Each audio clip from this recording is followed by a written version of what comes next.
छत्रपती शिवाजी राजे, महात्मा ज्योतिबा फुले, विश्वरत्न डॉक्टर बाबासाहेब आंबेडकर आणि ज्या सभेला आले ते आदरणीय राज्याचे उपमुख्यमंत्री देवेंद्र फडणवीस साहेब, या राज्याचे उपमुख्यमंत्री अजितदादा पवार, आमच्या भगिनी पंकजताई मुंडे, बबनरावजी लोणीकर, सदाभाऊ खोत, रत्नाकर गुट्टे, बाबा जानी दुरानी, मेघनाताई बोर्डीकर, रामप्रसाद बोर्डीकर, मोहन फळ, संजय किनीकर, रिपब्लिकन पार्टीचे, पीएलपी पार्टीचे, भाजपचे, राष्ट्रवादीचे, शिवसेनेचे आणि सर्व मित्र पक्षाच्या नेत्यांचा आभार मानून मी आपलं परभणीकरांना एवढंच सांगू इच्छितो की महायुतीनं मला उमेदवारी दिली त्याबद्दल या राज्याचे मुख्यमंत्री एकनाथ शिंदे, या राज्याचे उपमुख्यमंत्री देवेंद्र फडणवीस साहेब आणि या राज्याचे दुसरे उपमुख्यमंत्री अजितदादा,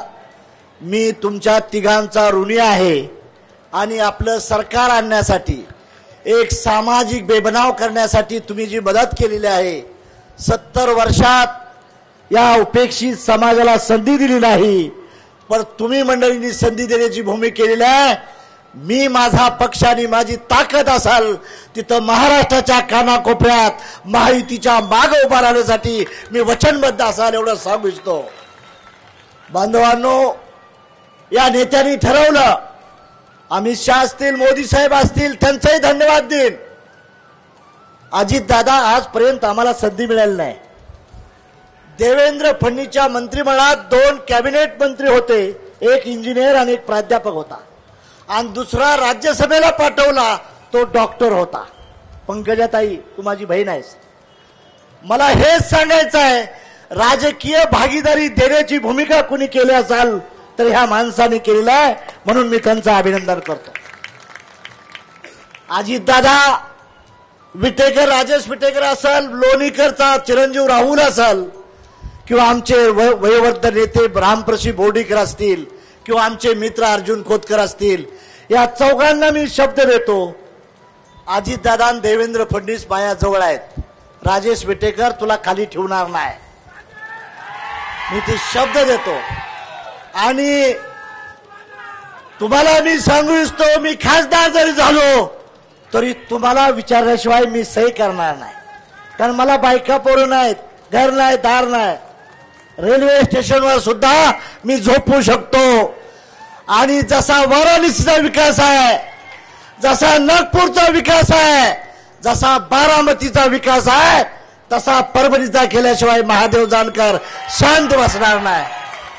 अरे, मी बी एका पक्षाचा राष्ट्रीय अध्यक्ष आहे, मोदी साहेब मला ओळखतात, नड्डा साहेब ओळखतात, राष्ट्रीय अध्यक्ष अजित पवार मला ओळखतात, राष्ट्रीय अध्यक्ष एकनाथ पवार मला विगळतात। मी त्यांना स्वतःसाठी मागाय काय येणार नाही, त्यांना सांगेन की माझ्या परभणीसाठी काहीतरी द्या, म्हणून त्यांच्या दारात मी जोडी पसरायचा आहे।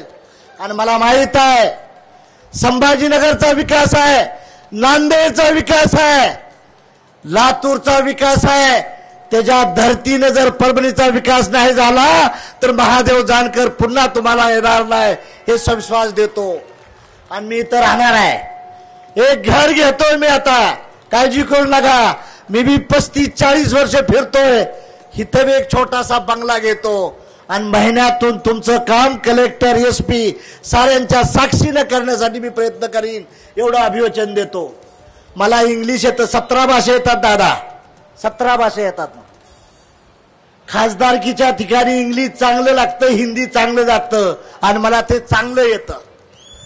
त्यामुळे मोदी साहेबापाशी बसून कसा फंड आणायचा आहे, देवेंद्र फडणवीस साहेब आहेत, अजितदादा, एकनाथ शिंदे आहेत, या तिघांच्या हाताला धरून मी विनंती करू शकतो, एवढी ताकद तुम्ही द्यायची भूमिका करा।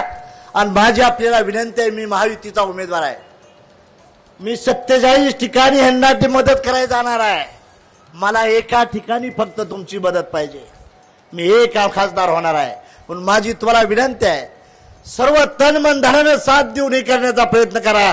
आपण मॉडेल पार्लमेंटरी सीट बनवण्याचा प्रयत्न करू, मॉडेल बनवू, स्टार MIDC आणू, एअरपोर्ट आणण्याची सोय करू, एअरपोर्ट देखील, रेल्वेच्या दृष्टीने देखील आपण वॅगन आणि बोगिन करण्याचा प्रयत्न करू, समृद्धी मार्गाला हा जिल्हा जोडण्यासाठी मी विनंती करीन, त्या दृष्टीने आपली प्रगती करू। परभणी जिल्ह्यातली लोक मराठवाडा, विदर्भ, मुंबई, पुणे इथं जगाय जातात। मी ह्या नेत्यांना विनंती करीन की आम्हाला स्टार MIDC द्या, आम्हाला रस्ते नाहीत, विकासाच्या गंगा आणण्यासाठी प्रयत्न करण्यासाठी मी प्रयत्न करीन। माझं कुठं कॉलेज नाही, शाळा नाही, काय भानगड नाही, लग्न नाही, लपडं नाही, कुठं काय नाही, काळजी करू नका। आपला देह आहे ती तुमच्यासाठीच आहे। लोणीकर साहेब काळजी करू नका, माझ्या नंतर नंबर तुमच्या पोरला मिळेल, राजेश विटेकरला मिळेल, मेघना दिदी तुला मिळेल। मी त्यावेळेस देवेंद्र फडणवीसला, अजितदादाला, एकनाथ शिंदेला विनंती करीन की मला UPला टाका, UPतनं लढीन, मी उत्तर प्रदेशमध्ये लढीन। त्यामुळे तुम्ही, माझी विनंती आहे, मला तुम्ही दत्तक घेतलेलं आहे, त्या दत्तकचं पारणं चांगलं फिडीन एवढी विनंती करतो। आणि ह्या नेत्यांनी माझ्यावर विश्वास टाकून मला जागा दिली। राष्ट्रवादीच्या कोट्यातले अजितदादा बारामतीला महादेव जानकर देखील येणार आहेत, प्रत्येक मतदारसंघात हेलिकॉप्टर उतरवणार आहे, मी येणार आहे।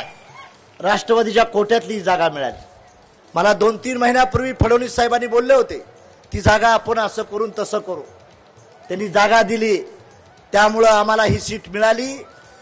BJP, राष्ट्रवादी आणि शिवसेनेनंतर आम्हाला संधी दिली, आम्हाला मान सन्मान दिला, त्याबद्दल मी तुमच्या तिघाचं देखील हृदयातनं अभिनंदन करतो। आणि मला दिल्लीला जाण्याची आपण संधी देताल, आशीर्वाद करताल, अशी अपेक्षा व्यक्त करून मी आपल्या जागे येतो। जय हिंद, जय भारत।